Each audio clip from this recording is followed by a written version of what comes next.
Get ready for the countdown. 10, 9, 8, 7, 6, 5, 4, 3, 2, 1, 0.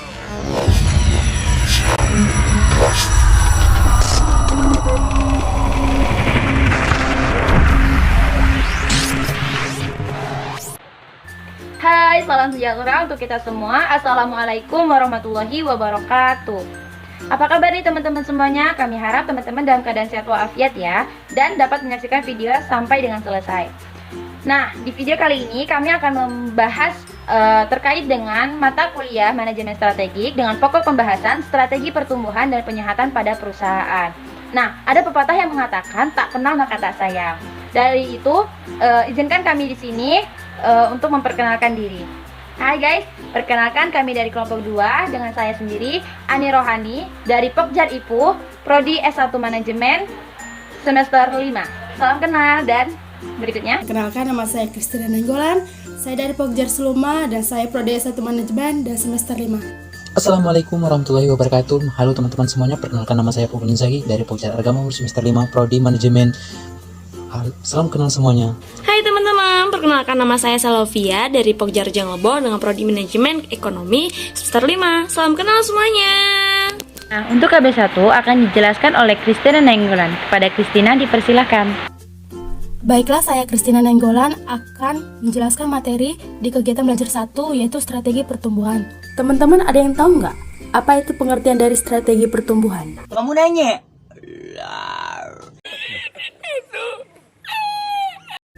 Jadi, strategi pertumbuhan adalah strategi bersaing yang berusaha mengembangkan perusahaan sesuai dengan ukuran besaran yang disepakati untuk mencapai tujuan jangka panjang perusahaan.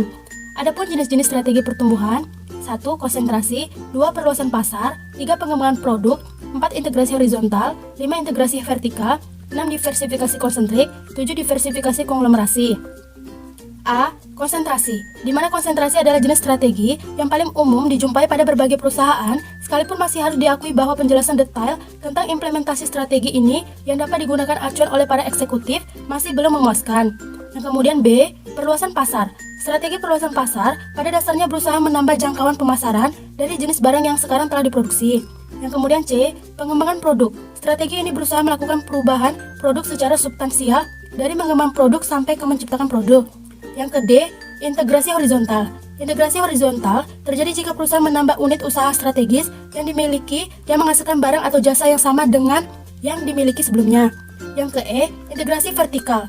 Integrasi vertikal terjadi jika perusahaan melakukan perluasan usaha pada bidang usaha yang sebelumnya menjadi bidang garap konsumen dari perusahaan tersebut. Yang ke F. Diversifikasi konsentrik. Diversifikasi konsentrik terjadi jika perusahaan memutuskan melakukan ekspansi usaha dengan menambah unit usaha baru. Yang kemudian yang ke G. Diversifikasi konglomerasi, di mana diversifikasi konglomerasi terjadi jika perusahaan melakukan ekspansi usaha dengan membentuk unit usaha strategis baru pada berbagai bidang usaha yang sama sekali tidak memiliki keterkaitan dengan bidang usaha yang sebelumnya telah dimiliki.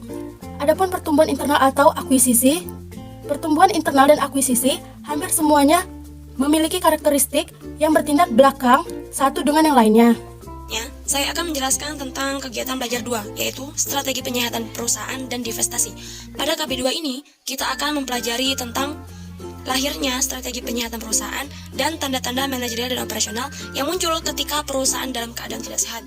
Yang pertama, asal-usul penyehatan perusahaan. Dalam berbagai buku, sangat jarang dijelaskan tentang penyehatan perusahaan. Pertengahan dasar 170-an, sudah keluar tentang penyehatan perusahaan, namun masih sangat sederhana. Lebih banyak membahas tentang kasus perusahaan sakit dan pengalaman sejumlah manajer. Pada masa agak jauh, sebelumnya pernah ada buku yang bahas tentang penyehatan perusahaan, akan tetapi terputus dalam waktu yang relatif lama dan tidak berlanjut. B. Indikator dari lingkungan bisnis. Suatu perusahaan dapat dikatakan sehat bisa kita lihat dari lingkungan bisnisnya atau variabel eksternalnya. Ketika sekitar perusahaan tersebut terlihat baik ataupun sehat, maka bisa kita nilai bahwasanya perusahaan tersebut dalam keadaan sehat. C. Indikator internal atau variabel internal dalam perusahaan tersebut. Bisa berupa SDA atau SDM-nya, sumber daya alam yang digunakan, serta bagaimana mereka mengelola sumber daya manusia dengan secara baik. D. Indikator kombinasi. Seringkali perusahaan yang sakit disebabkan oleh interaksi antara ancaman yang datang dari lingkungan bisnis atau variabel eksternal dan kelemahan yang berasal dari variabel internalnya. Mereka saling berkaitan satu sama lain. Ketika lingkungan bisnis tidak baik, otomatis variabel internalnya, kelemahannya juga mempengaruhi. Penyehatan strategi. Dalam suatu perusahaan, yang perlu kita perbaiki adalah strateginya. Pun ketika kita lihat internal, variabel internal dan eksternalnya yang kurang sehat, maka bisa kita sehatkan dari dalam, yaitu strategi yang digunakan oleh perusahaan tersebut. Yang F, penyehatan operasional. Untuk keperluan terjadinya perputaran arah perusahaan, biasanya dikerjakan berbagai cara. Pertama, manajemen berusaha meningkatkan menghasilkan yang diperoleh. Artinya apa? Operasional yang dilakukan oleh perusahaan tersebut dilakukan atau diperbaiki dengan secara menyeluruh agar terlihat perusahaan tersebut sehat. F, proses penyehatan. Proses penyehatan ini dapat kita lakukan dengan berbagai banyak cara. Ada kalanya, misalnya nih, kita bisa menambah sumber tambahan penghasilan baru, atau kita memperbaiki SDA, atau bahkan bagaimana cara kita memperbaiki SDM-nya. G, intervensi negara. Manajemen hampir sama sekali tidak memiliki kendali perubahan lingkungan bisnis. Lingkungan bisnis tidak akan pernah berubah, apalagi penyokong merupakan variabel lingkungan bisnis yang cenderung terus-menerus berubah. Misalnya nih, teknologi dan persaingan. Persaingan sangat sering terjadi di antara lingkungan perusahaan. Karena apa? Setiap perusahaan ingin menjadi yang terbaik di antara yang terbaik. Yang H, strategi divestasi. Ketika perusahaan tersebut sudah paling terpuruk, maka mereka akan melakukan keluar dari pasar. Ada juga kadangkala banyak perusahaan yang keluar dari pasar sebelum penyehatan tersebut terjadi. Cukup, mungkin itulah yang dapat saya jelaskan tentang kegiatan belajar 2. Selanjutnya akan dilanjutkan tentang penjelasan tes formatif 1. Baik, saya akan menjelaskan tentang tes formatif 1 dan formatif 2, modul 8, strategi pertumbuhan dan penyehatan perusahaan. Tes formatif 1, nomor 1, strategi yang mengarah sumber daya dan dana yang dimiliki untuk digunakan mengembangkan satu jenis produk tertentu yang menggunakan satu jenis teknologi produk tertentu dalam satu pasar tertentu disebut sebagai strategi. Jawabannya adalah konsentrasi, halaman 8.7. Strategi konsentrasi berusaha mengarahkan sumber daya dan dana yang dimiliki untuk digunakan mengembangkan satu jenis produk tertentu yang menggunakan satu jenis teknologi pokok tertentu yang berada dalam satu pasar tertentu. Nomor 2, strategi penambahan unit usaha. Strategi yang dimiliki yang menghasilkan barang yang sama atau serupa dengan yang sebelumnya telah dimiliki disebut sebagai strategi. Jawabannya B, integrasi horizontal, halaman 8.12. Integrasi horizontal dalam pengertian yang semula dan sudah lazim dikenal. Integrasi horizontal terjadi jika perusahaan menambahkan unit usaha strategis yang dimiliki yang menghasilkan barang atau jasa yang sama dengan sebelum telah dimiliki. Nomor 3, pembelian perusahaan dengan tujuan misalnya untuk mempercepat laju pertumbuhan perusahaan disebut sebagai strategi. Jawabannya A, akuisisi, halaman 8.12.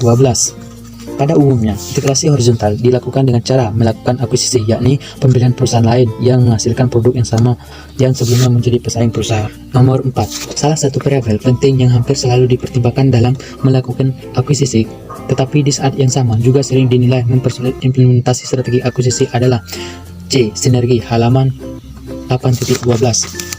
Seluruh strategi pertumbuhan yang telah dijelaskan dapat dilaksanakan melalui pertumbuhan internal dan akuisisi atau merger.